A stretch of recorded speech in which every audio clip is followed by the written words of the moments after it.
Good morning, everybody, and welcome to worship. My name is Grant. I'm the pastor at Knox Church. It is good to have you worshiping with us. Whether you are joining us this morning live or whether you watch this later through the week, we're grateful to have you.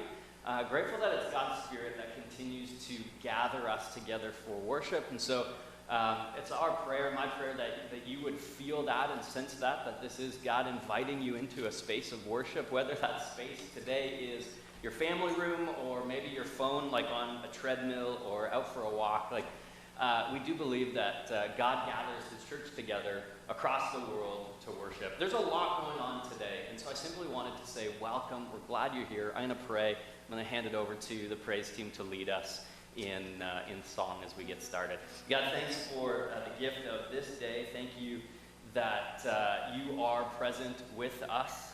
God, thank you that it's your Spirit that gathers the church together, that enlivens our worship, and that reminds us at the end of the day who we are.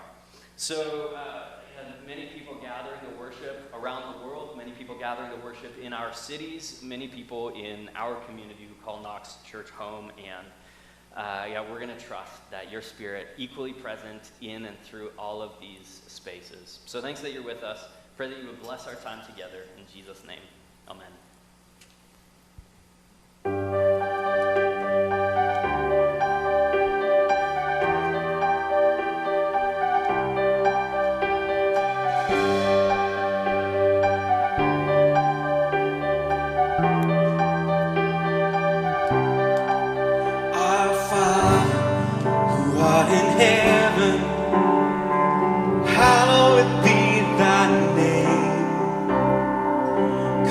Let your glory come and let your glory fall.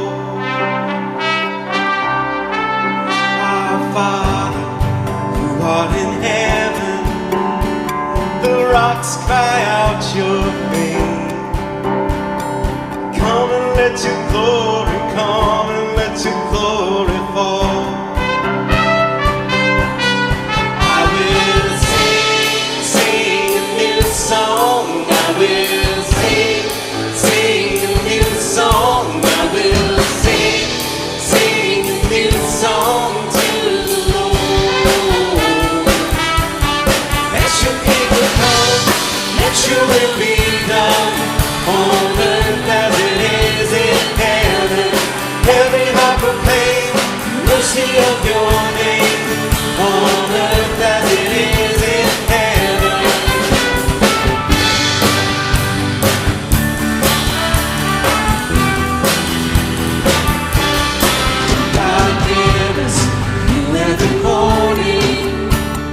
Mercy is daily bread. In the name of Jesus, in the name of Jesus we pray. And lead us not to temptation, but deliver us with your hand. In the name of Jesus, in the name of Jesus we pray.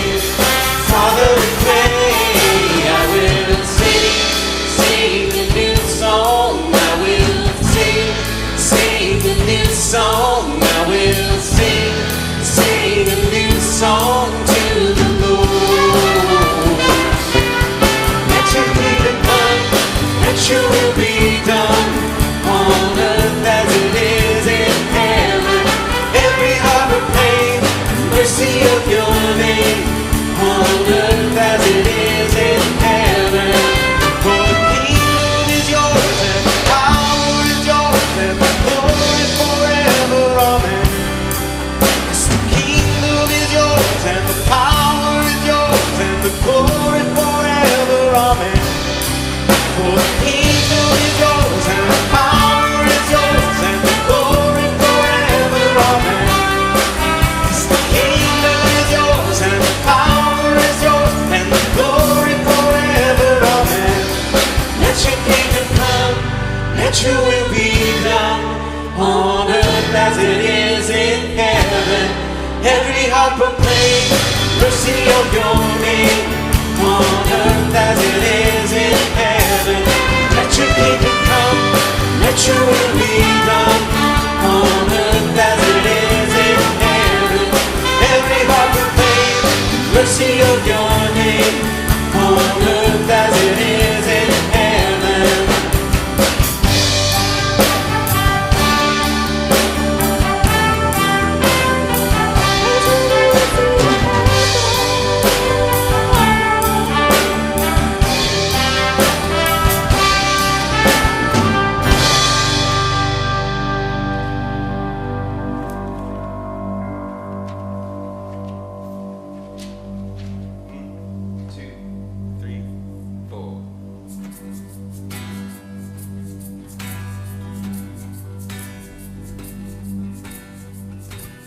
All throughout my history, your faithfulness has walked beside me. The winter storm made way for spring. In every season, from where I'm standing, I see the evidence of your goodness over my life, over my life. I see your promises in fulfillment over my life, over my life. Help me remember when I'm weak. Fear may come, but fear will leave. You lead my heart through victory. You are my strength, and you always will be. I see the evidence of your goodness over my life, over my life. I see your promises in fulfillment over my life, over my life. See the cross, the empty grave, the evidence is endless. All my sin rolled away because of you, oh Jesus. See the cross, the empty grave, the evidence is endless. All my sin rolled away because of you, oh Jesus. Oh, I see the evidence of your goodness all over my life, all over my life. I see your promises and fulfillment all over my life, all over my life. I see the evidence of your goodness all over my life, all over my life. I see your promises in fulfillment all over my life, all over my life. Why should I fear?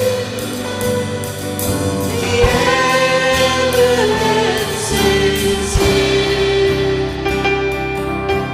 Why should I fear? Oh, the evidence is here.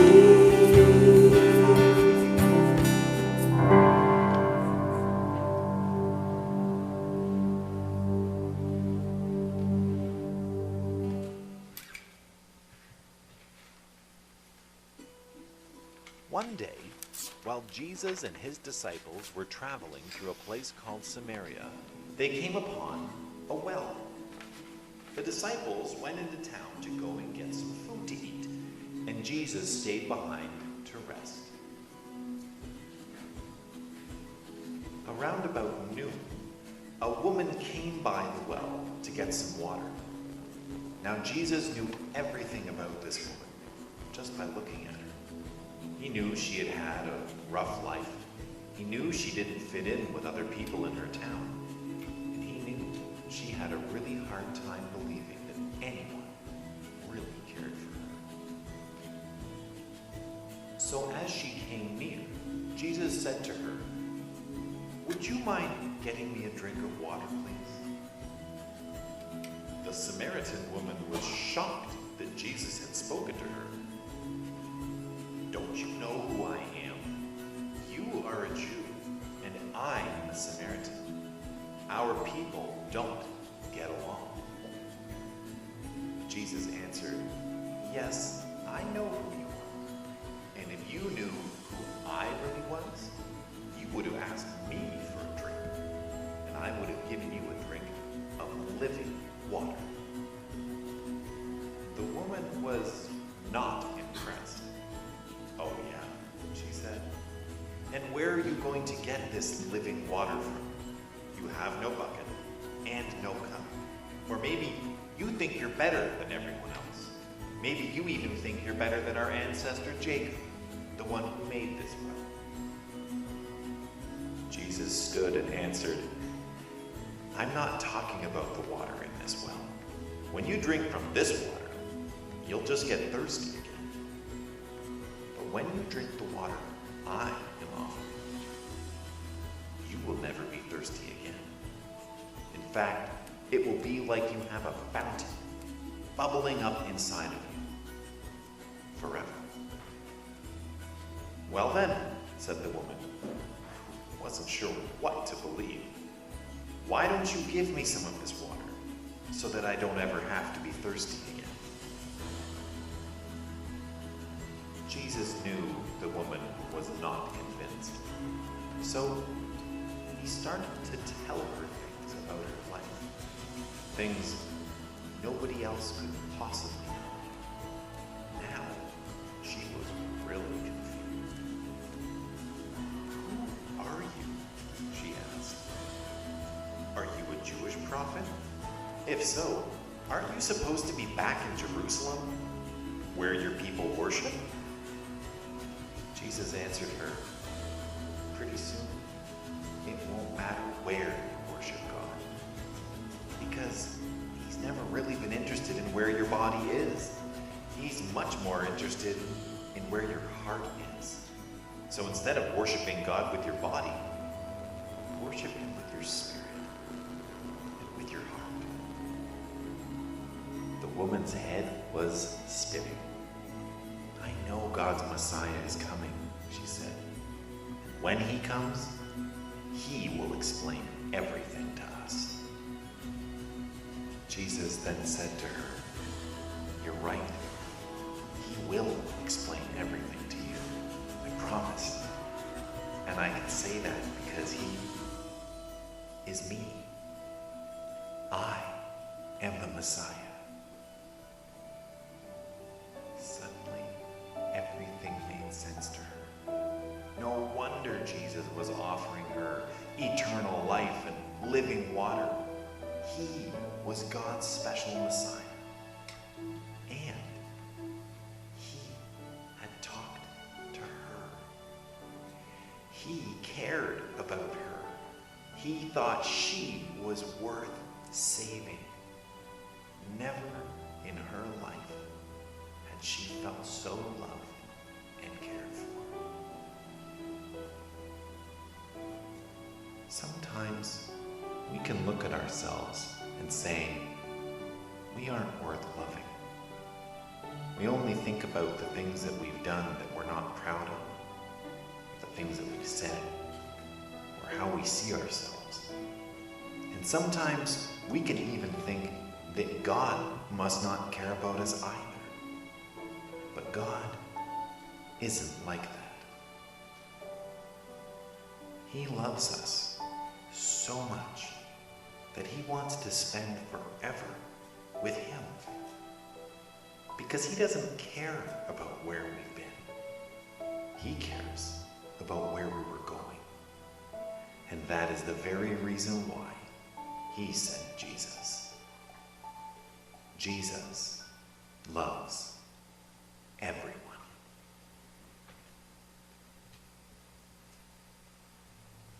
2, 3, 4.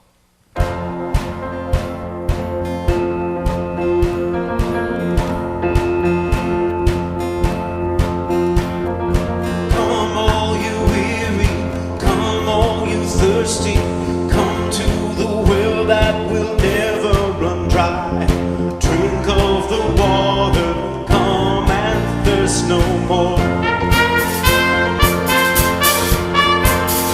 Come all you sinners, come find this mercy, come to the table, he will satisfy.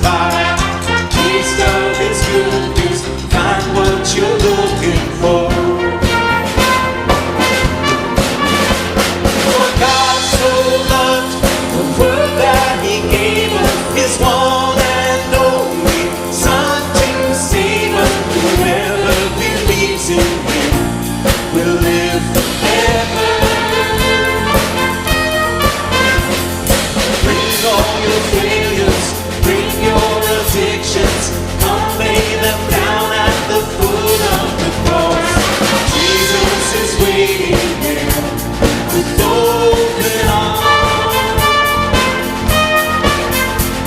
For God so loved the world that He gave us His one and only Son to save us. Whoever believes in Him will live forever. The power of hell forever defeated. Now it is well, I'm walking in freedom. For God so loved the world.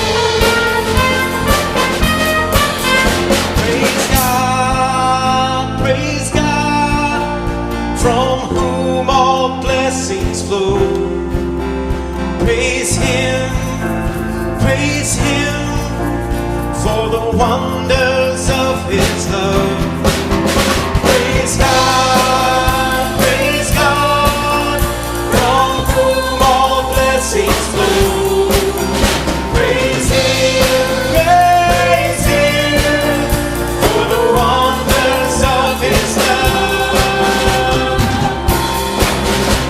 For God so loved the world that He gave us His one and only Son to save us. For God so loved the world that He gave us His one and only Son to save us. Whoever believes in Him will live forever.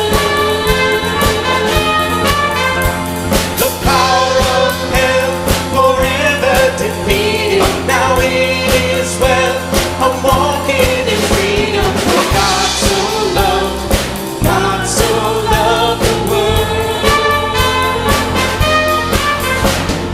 Bring all your failures, bring your addictions, come lay them down at the foot of the cross.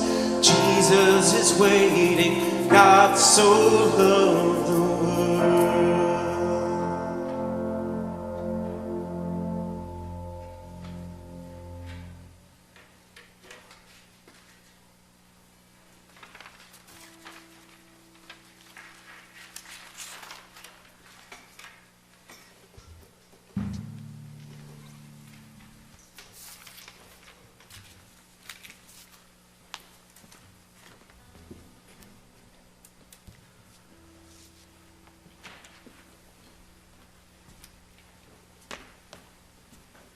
Right on. I want to take this opportunity again just to say thanks to the team who continues to lead us in worship. I was saying to the team here in the room before we began that because my family had been in quarantine last week, needed to be in quarantine, including Sunday, I was able to worship from our home with my girls. It was a blast, and was able to experience worship as we know most of. Certainly many of you are experiencing worship this morning. And so again, I just wanted to say thank you, and thanks for leading us. It is a privilege for those of us who are able to do this, and thanks to those of you who continue to watch and to worship and to participate in the chat. I know I've been watching that this morning as well. So again, thanks. I think it would be safe to say that the last 2 years certainly, have not been what we expected, what we would have said, even in March 2020 when we began the shift online. At that point, nobody would have thought that here in 2022 we would still be doing this in person and online and then back and forth. And I think that one of the things that I've come to really appreciate is flexibility, but also is just how committed people are to the community that is our church and the church. You have been committed to one another and have continued to invest in each other's lives in really meaningful ways. And so thanks for doing that.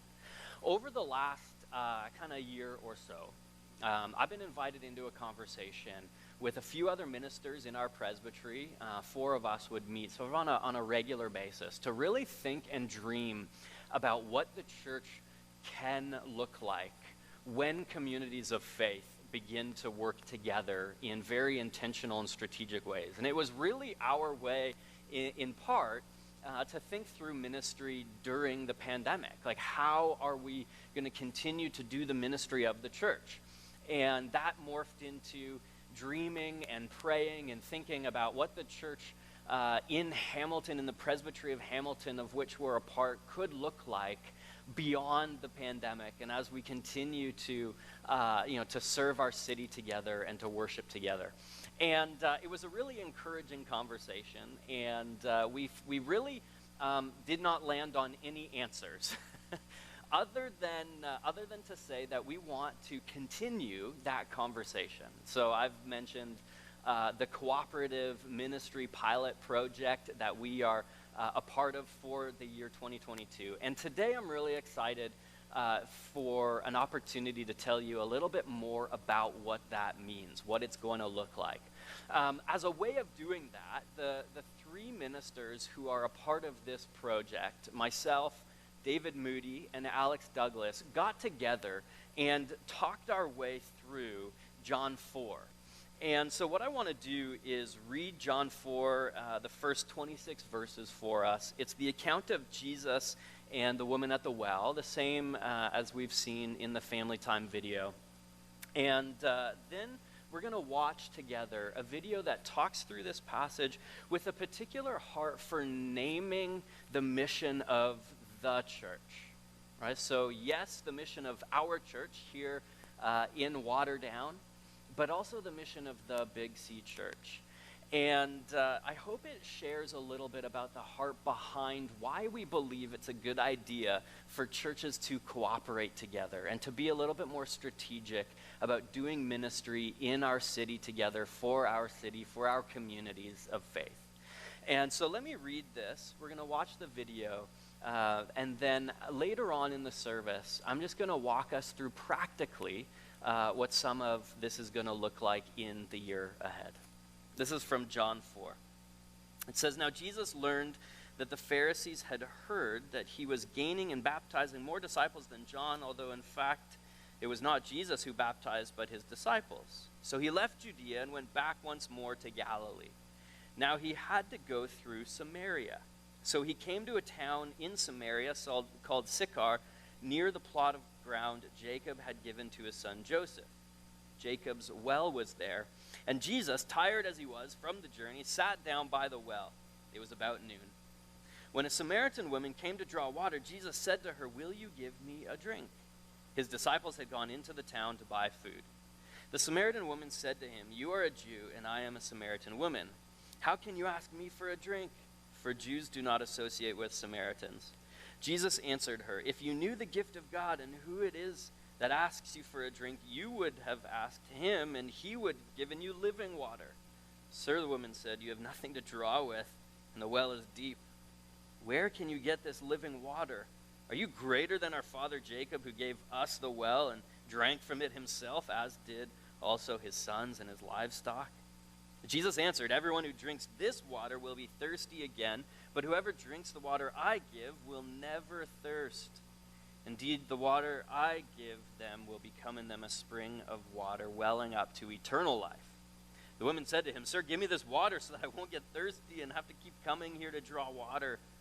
He told her, "Go, call your husband and then come back." "I have no husband," she replied. Jesus said to her, "You are right when you say that you have no husband. The fact is that you have had 5 husbands, and the man you now have is not your husband. What you have just said is quite true." "Sir," the woman said, "I can see that you're a prophet. Our ancestors worshipped on this mountain, but you Jews claim that the place where we must worship is in Jerusalem." "Woman," Jesus replied, "believe me, a time is coming when you will worship the Father neither on this mountain nor in Jerusalem. You Samaritans worship what you do not know. We worship what we do know, for salvation is from the Jews. Yet a time is coming, and has now come, when the true worshipers will worship the Father in spirit and in truth. For they're the kind of worshipers the Father seeks. God is spirit, and his worshipers must worship in the spirit and in truth." The woman said, "I know that Messiah, called Christ, is coming. When he comes, he will explain everything to us." Then Jesus declared, "I, the one speaking to you, I am he."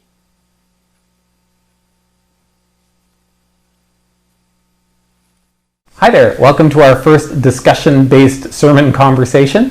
Today we're going to be looking at the passage from John 4, which is really cool because it's a passage that speaks to us a lot about what we're called to be and do as churches. So let's dive right in and take a look at this passage together. So guys, in this passage in John 4, we find Jesus sitting at the well, and the Samaritan woman approaches him. What's the deal with the Samaritans versus Jews? Like, what's the story there? I think what's cool about it is that it's like a lot of conflicts between peoples. There's a common ancestor in that Samaritans are believed to have been sort of Jews that came back from the exile, along with a little mix of the countries they came from, and sort of developed into this subculture that had roots that were common to Judaism and Israel, but at the same time had split off into their own thing, particularly in their view of Yahweh, in that there were commonalities, but also a lot of big differences that sort of incorporated other beliefs from other cultures. Yeah, so what becomes really significant, right, is that for both of these people, both for Jesus and the woman, this interaction should not be happening for a whole variety of reasons. But for Jews to associate with Samaritans, that's a no-go, and also the other way, for Samaritans to associate with Jews. So from both directions, it really is an interaction that shouldn't even have begun, and yet it does. And they're actually in Samaria. So this is Jesus kind of crossing the barrier here and doing the wrong thing by talking to her, right? Mm-hmm. And then I love that he asked her to get him some water. This could sound like rude to our ear, like, woman, get me some water. Not so during that time, right? Like that would be actually it's the opposite. It would be more like, hey, there's one of those snobby Jewish guys. What the heck is he doing talking to me, right? It's actually the same word for woman that Jesus uses when he talks to his own mom. And so It's absolutely a term of respect. How do you talk to your mom? Is that a term of respect? That's right. I talk to my mom like I talk to my enemy. No, do you talk to your mom with that mouth? Yes, I do. All right. Absolutely. So he says to her, get me some water, and then she is rightly shocked by the whole thing. She said, what are you doing talking to me? And then what does he say to her? Like, I love how he responds to that, right? Like, he's like, you should be asking me for some water. Unpack that verse a little bit for me. Mm-hmm. I love how it really hits in with this central idea of water being a close connection to who God is and what God's blessing is. And so all throughout the Old Testament, we have this imagery of God being this spring that wells up within us, and especially in relation to the Messiah and the eventual total redemption of creation. Water is always connected to that. And so it's awesome that this conversation happens at a well, which is about the earthly water, which is what she considers to be the most important thing. But Jesus is talking about, no. I got better water. And that's just, I love that switch. I've always read this passage, like, ever since I first read it, I've thought of her as being just on the edge of snarky. Like, maybe it's just me, but I can't help but read, like, this is a woman who's been through the ringer, no doubt. Like, we find out later she's been married multiple times. That's not going to be looked on well by her community. So I got to think she's a little battle-hardened to conversations like this. So, I don't know. Are you hearing any edge in this, Grant?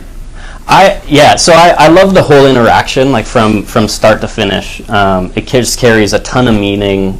There's a number of like Old Testament stories about people going to meet women at wells. So you get like Abraham, one of Abraham's servants goes and tries to find him a wife at a well, or a wife for his son rather.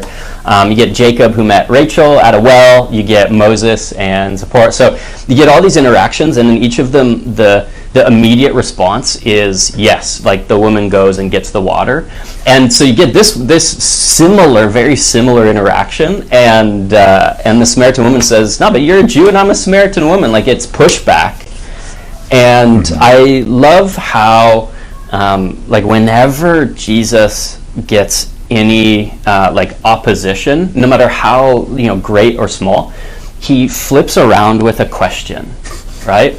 It's just this beautiful way of addressing even like a little sort of minute pushback that the woman just kind of barely starts to really kind of push against. Oh, you're this. thirsty. Well, yeah. You probably should have something to draw water then. Like, maybe you should have thought about it. Maybe you should have thought about it. And you're gonna have a hard time getting water then. Yeah. He flips it, and I think it really is a sign of how Jesus is compassionate with people. And just to jump off of that, which a little bit early in this passage to say this, but like, a lot of times when we have a conversation with someone we don't agree with, our first instinct is to logically argue, well, how do you explain this, and how do you think about this, and can't you see you're stupid and wrong, right? But here's Jesus just going, let me ask you some questions, like let me put some stuff back on you. Let's have of course, he knows her more deeply than a normal person would know another person. He can see right into her story, but it's full conversation, and he's not toying with her. He's having a real meaningful conversation. So then and then she says this whole thing about like he says, well, you would ask me, you got some living water, and she's like, oh yeah, where are you going to get this living water? And then goes into like one of my favorite lines, oh, why don't you give me this living water so I don't have to keep hauling this bucket back and forth? Like, she's clearly not impressed. Like, oh, you've got water that lasts forever. Oh, sure you do. Problem solved, right? Like, you've invented indoor plumbing, whatever, I don't know. But this is not like the approaching of a woman who's like on the verge of giving her heart to Jesus in terms of her faith, like clearly. Sure, and I think some of the other components of the story, right? So, like you said, David, you tipped sort of toward the fact that we're going to find out that she currently, doesn't have a husband, has had multiple husbands, is probably not at the well looking for any type of conversation, right? Let alone to be asked to get what. Like, she's gone at noon. It's like the middle of the day. Interesting fact. It's actually like the same time as Jesus's crucifixion. Like it sort of overlaps, but it really. She's being drawn into this conversation. Like, at the end of the day, I don't really think she wants to talk to anybody. We've all been there. Yeah. It's the garbage man that strikes up a conversation. You're like, but I just want to take my garbage back. Or the person on the seat next to you on the plane. Like, I'm actually just going to watch a movie right now. I don't need to. But yeah, you're right. I totally think you're right. She's just like one more thing to deal with today. Yeah. Mm-hmm. Yeah. And add to that.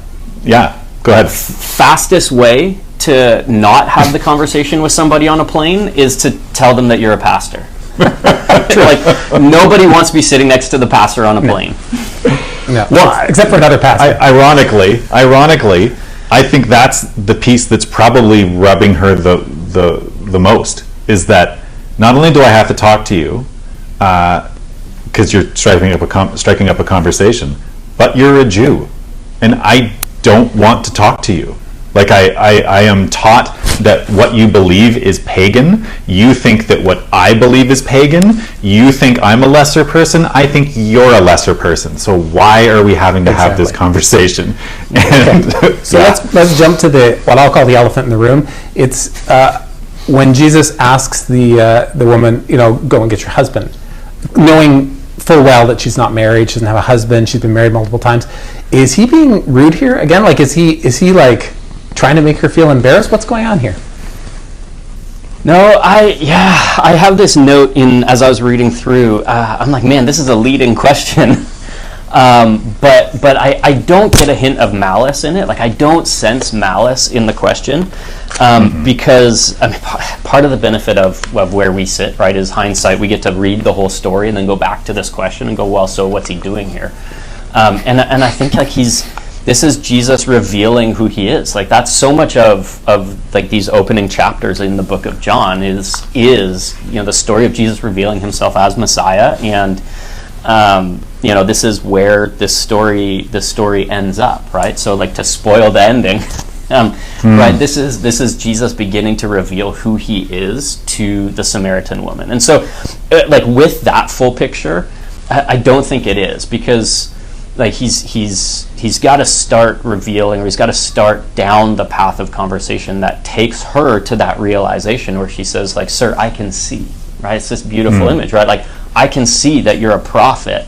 So she gets into this deeper spiritual conversation with him that then ultimately leads to her saying that, she knows Messiah's coming, and then Jesus reveals that he is Messiah. Yeah, you know what it reminds me of? It reminds me of Jesus' conversation with Nathaniel when he says, I saw you sitting under the tree. He's like, oh, how could you have done that? He's like, you think that's impressive? Yeah. Right? It's almost the same thing. It's like, wait. I know you have, you've been married multiple times. You're not living with your husband. What? How do you know that? It's like, that's nothing, girl. Yeah. No, it's wait true. Wait till you're finding out.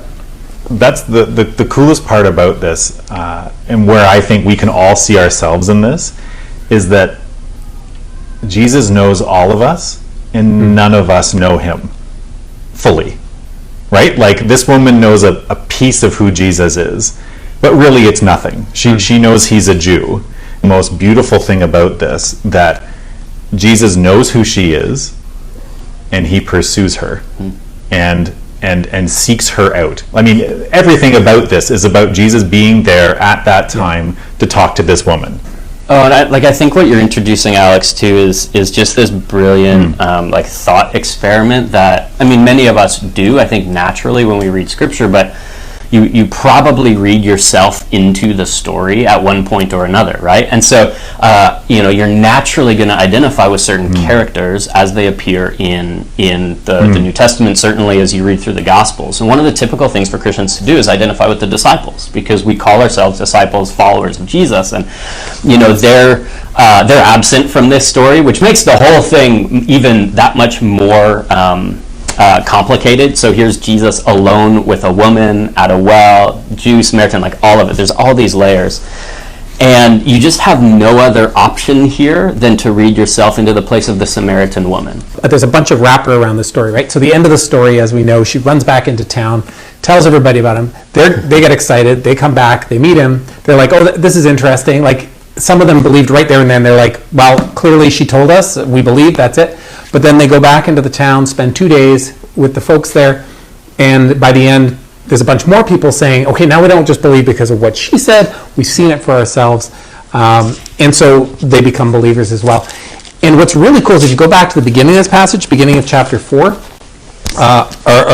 basically what you're seeing is it starts with talking about the baptisms that are happening. There's a whole bunch of, the Pharisees were hearing that baptisms were happening. Actually, it wasn't Jesus doing the baptizing, it was the disciples. And so here we've got this wrapper of, at the beginning, people coming to Christ. At the end, people from the outside coming to Christ. And like, to me, there's something really special about that sandwich going on with this story. The whole thing, the more and more I think about it, the idea of us being the Samaritans is so perfect. Like, this is a story that we can insert ourselves into so easily for all of those reasons. Of, like, our starting point might be the same, but our view of God is very distorted from where it was supposed to have gone. The things we might think or assume about Jesus are very different from what it actually is. Yeah, I'm skimming back over through the verses where the Samaritan woman goes back and begins to tell the story of what has happened, right? And it's very short. Like, the way John like actually just maps this out, like, is short. They believe because of her testimony, and then they go meet Jesus, and they have this line. They say, "We no longer believe just because of what you said. Now we have heard ourselves, and we know what that this man is really the Savior of the world." And, like, I just wonder how those conversations went when the woman actually goes back, and she's like, "Hey, you're never going to believe who I met. I just met Messiah. But wait, he's not who we thought he was going to be. Turns out he's a Jew." Like, what kind of opposition? And you can't read too much into something. It's not there in the passage, but I do wonder how those conversations immediately went. Like, you go back and she begins to tell her story, and I can picture, anyways, if you just allow me to do that for a second, that it wouldn't not all of the responses would have been, "Oh, amazing, we've been waiting, let's go see him," and everybody believes. Many do. But I'd imagine that there's opposition. I imagine that that's an uncomfortable thing for her to do. I'd imagine, again, like because of who she is and because of what has all happened, that it's not this, she goes because she feels convicted that that's what ought to happen, but I would imagine that she goes with a little bit of trepidation in some sense. And, I think we feel maybe in that way again, you could accuse me of reading something in that's not there, but I think that that's how we feel in many ways, about the modern sort of evangelism, right? Like it is uncomfortable for many of us, for many Christians. I love what you said there about the kind of mapping it through her journey. So let's land on that for a sec, that we're the Samaritan woman, okay? She encounters Jesus, she's convicted, she believes. First thing she does, goes in and tells others about it. It's like, you're not going to believe who I met. Witnessing, testimony, everything, right? Yeah. Next step, she goes, you got to come and meet him. So she introduces them to Jesus, brings them back. They meet him and they're like, oh, that's pretty cool. And then relationship and teaching, right? They get into they're basically discipling under Jesus. They're spending time with him, they're learning. And then at the end of it, they're like, okay, now I don't just believe because of the testimony I heard, I believe because of the relationship. And how amazing is that in terms of the journey that we all want to be taking? Is like, we encounter Jesus, we're so excited, we share it, we invite people to meet Jesus by coming to worship, and then as they grow and they encounter Jesus and grow in relationship, they become disciples and start growing. And then guess what? They're the Samaritan woman going out and telling their friends and sharing their testimony. Yep. Yeah, and I think like discipleship has become such a churchy word that we limit it to programs. Like certainly for those of us who came up in the church, like I grew up in the church. My dad's a pastor, and like for me, I came up in discipleship programs, and yet there's this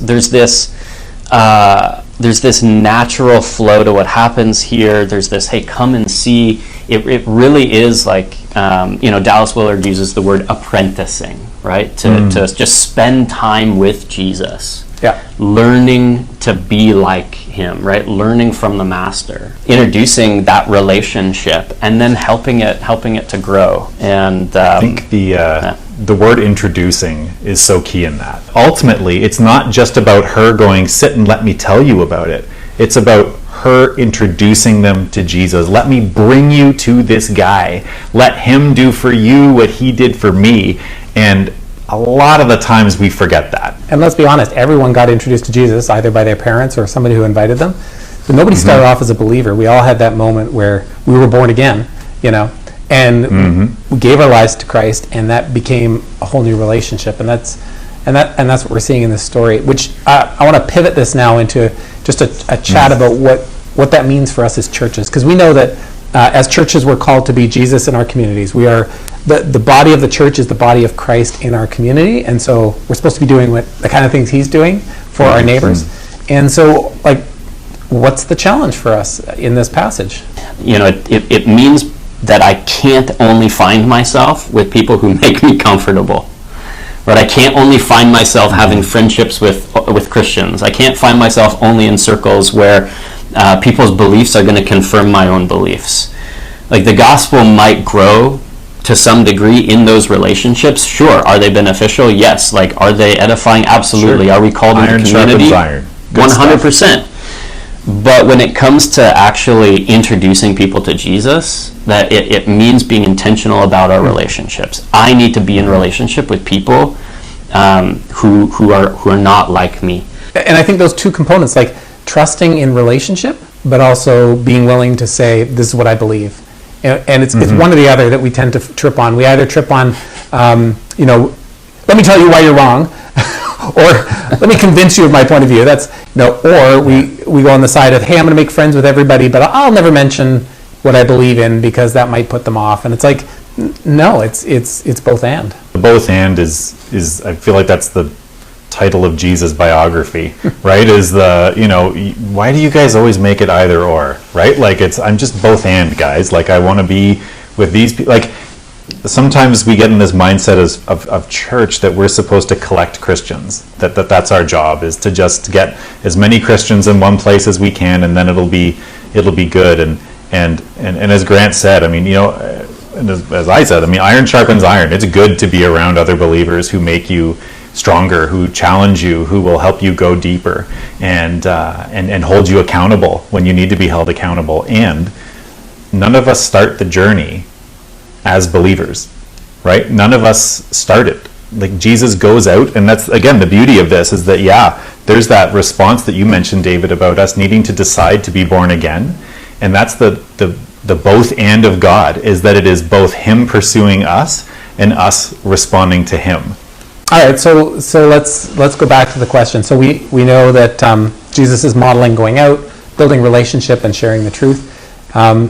So how are we going to let that impact us in the year ahead in 2022? How are we going to let that guide our thinking as a church?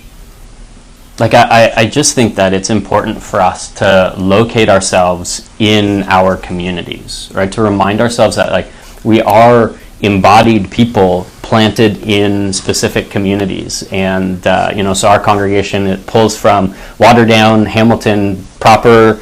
Like, my wife and I, with our girls, we live on the mountain, and Burlington comes up, and, I know Family Church, like Heritage, you represent multiple communities. And I think for people just to realize that God has placed you in a specific location with specific needs, and there are people around you who you can picture, I'm sure. Do you know your neighbors? Like, do you know your neighbors' first names? Like, is it any type of relationship beyond, like, a wave on a Saturday morning when you're out there leaf blowing? I don't know, like, Thanks for snow blowing my driveway. Right? Yeah. Like, there's just a very grounded way to go about assessing where you're at. Do you know your neighbors? Do you have conversation with them? My neighbors look very different than my family. On either side, we got the three families together. We'd span a bunch of different generations, and like, those are just good places to start. Do you know your neighbors? Are you serving your neighbors in a way that is filled with the love of Christ? Right? Are you loving the people that God has placed around you? And then I think there's this bigger question too, David. One of the reasons why we believe in this model of ministry, at least like at the outset of things now, as we set the beginning of 22, is we believe that as churches, as local churches, bodies of believers, people wrestling through their faith, no matter kind of where on the spectrum you are, that we together are called to love and serve our city. And, so we are congregations in different areas of, but connected to, we belong to the Presbytery of Hamilton, the city of Hamilton. And I know we pull from outside those bounds, and so forgive me, but, there's something to, I think, very, just very good about churches together, coming together to serve our city, and, to meet practical needs in our city, and to share the gospel at that level, to think about it at that level. So yes, it's local, even to like your own next door, and it's this call, I think, together. We represent a small portion of the church in the world, but we represent the small portion of the church in Hamilton, and so how are we going to do that together? And I think that's you mentioned this model of ministry. We're looking at the churches working together in a cooperative fashion, and I guess that's a challenge on us too as we lead this off. How do we help people to create those opportunities? How do we help people to really think about connecting with their neighborhoods, and then giving them the confidence in sharing their own stories and their own relationship with Jesus, to the point where if you get to have that conversation, you want to be able to share faithfully, and maybe get someone excited about what Jesus means to their lives. Like, we don't control that part, right? The Holy Spirit is going to do what the Holy Spirit's going to do, but we have to take the prompts, and we've got to be in those places where the conversations can happen. So yeah, I'm excited to see how this will play out, and I don't think any of us have it figured out. No, that's kind of. I think another neat spot though is the fact that we're having these conversations at the church level, which increases our resolve or our responsibility, our intention about making sure that when people invite, they are coming to a place that is expecting them, and not a place where they are rejected for being different. Like, I think there is just an excitement or practical sense in which, like, we're talking about doing some events or some whether it's an event or like a mission in the city or whatever it ends up being. There's a sense in which, as we cooperate together, there's a little bit more critical mass, like to go out and just get excited about doing something beyond our walls. Awesome. Well, guys, I love this. This is a lot of fun. I don't know if anybody out there enjoyed it, but I sure did. And I'm excited to see how this partnership is going to work going forward. If people really like this, we might do a conversational sermon again.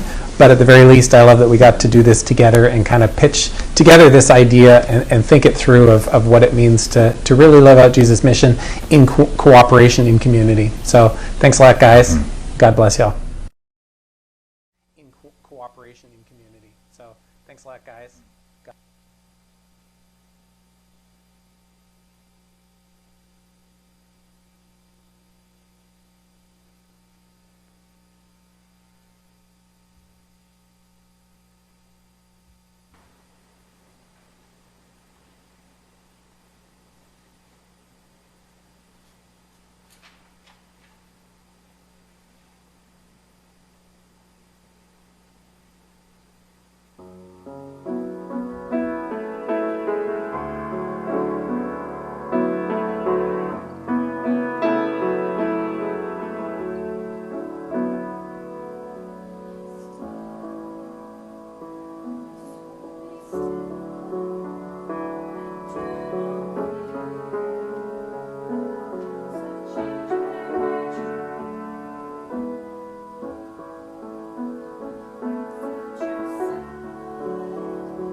My soul, be still, do not forsake the truth you learned in the beginning. Wait upon the Lord, and hope will rise as stars appear when day is dimming. God, you are my God, and I will trust in you and not be shaken. Lord of peace, renew a steadfast spirit within me to rest in you, Lord.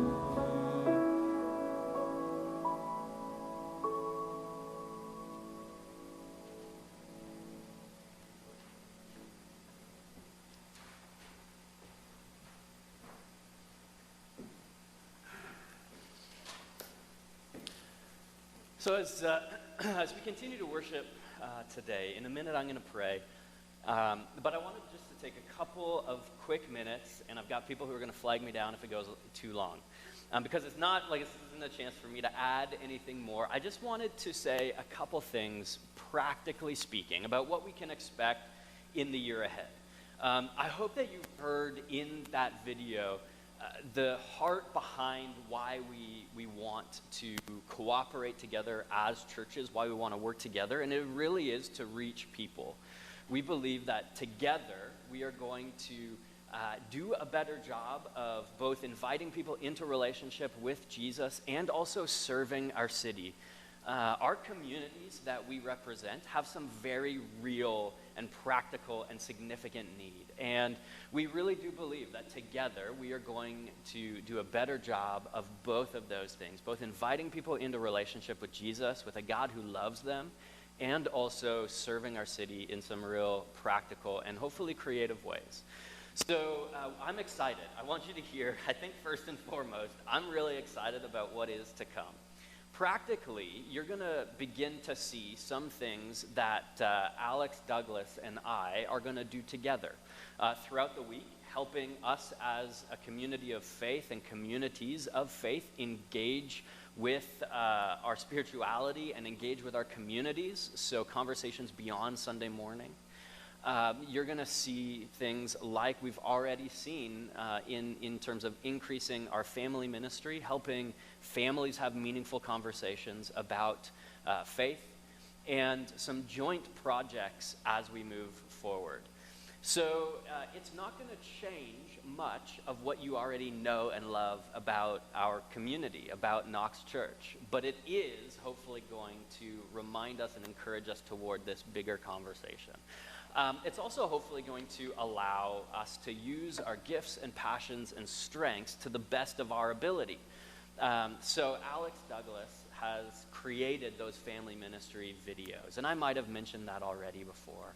But that is something that he is passionate about. It's something that he is gifted in doing, is helping families have meaningful conversations about faith and integrating this sort of full faith formation into the across all spectrums of our generations, life, family. So I'm really excited about that. We're going to, have him lean into that piece. We're also going to have Alex lean into community outreach and connecting with our communities, thinking creatively about how as a church and as churches we are engaging with the community both immediately around us here in Waterdown, but also Burlington, right, south as we think about where you are located as families, and the city of Hamilton.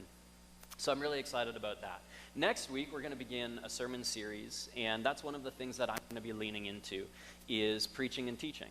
So next week, we're starting across these two congregations, Family Church of Heritage Green and here Knox Church in Waterdown, a joint sermon series. We're going to be talking through the book of Nehemiah and think practically about how we can build together and rebuild together. And that's something that I'm going to be leaning into more. Together, we are going to be helping you have conversations about faith and integrate all of these things into your day-to-day life. One of my favorite theologians talks about the church like this, that we together exist as a community who is gathered, who is upbuilt, and who is sent. These three movements of church life. And so we gather together and we worship. And as we worship, as we unpack scripture, as we do life together, we are upbuilt. The Holy Spirit builds us up. And then together we are sent out into the world. And really the cooperative is going to exist on those three levels, to gather together, to worship, to build up and encourage, challenge, strengthen, and then to send out together to go into our communities. You may have more questions. I'm going to leave it at that. And so I would invite you to come to Zoom today. The link is in the description of the video. You can also find it on eNotes and on our website. But you may have and continue to have questions about what this is, about what this is not. And so I'd encourage you to come to that and ask your questions. But from the outset, I want you to hear, we are excited about this. We're excited to work together, and we're excited to see where God leads us through this year. I'm going to pray, and then I'm going to turn it back over to Emil and Bev to close. God, thanks for your goodness and your grace. Thank you for your love and your mercy that we do get to experience day to day. Thanks to God that you have placed us in community, both with one another and in communities. We exist in the world, and so God, we are excited to be the church. We're not, a group that only exists when we gather inside of a specific building. We together, as you gather us by the power of your Spirit, are the church and are a part of the church in the world. And so God, as we journey through this year, as we experiment with doing ministry together on multiple levels, as we continue to wrestle out our faith, as we continue to serve our cities, God, I pray that you would strengthen us. I pray that you would challenge us. I pray that we would grow through this, and that we would learn to think creatively about ministry, that we would learn to use our gifts and our passions. We would learn to live out our faith in practical ways. God, thanks that throughout these last months and now years of the pandemic and of changing expectations, of tiredness, of grief, all of it, we have seen you at work in and through one another. God, you have brought us together. You have encouraged us through one another. And God, for that we're grateful. So I do ask that you would continue to strengthen us as a community. Pray that you would continue to strengthen Family Church, Heritage Green, and I pray that together you would encourage and strengthen us as we wrestle through what life together might look like. And so God, hear us say, we're grateful to be known by you, grateful to be loved by you, and grateful to do life together. Would you bless us as we go and continue to worship, and as we take our faith into all of the conversations that this week will bring ahead. In Jesus' name, amen.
So again, I want to say thanks for worshiping with us.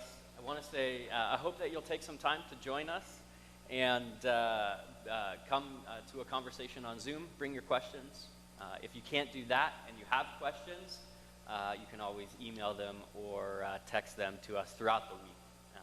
So in the meantime, do pray that you would go with this blessing. The love of God, the grace of the Lord Jesus Christ, and the friendship of the Holy Spirit be with you now and always. Amen.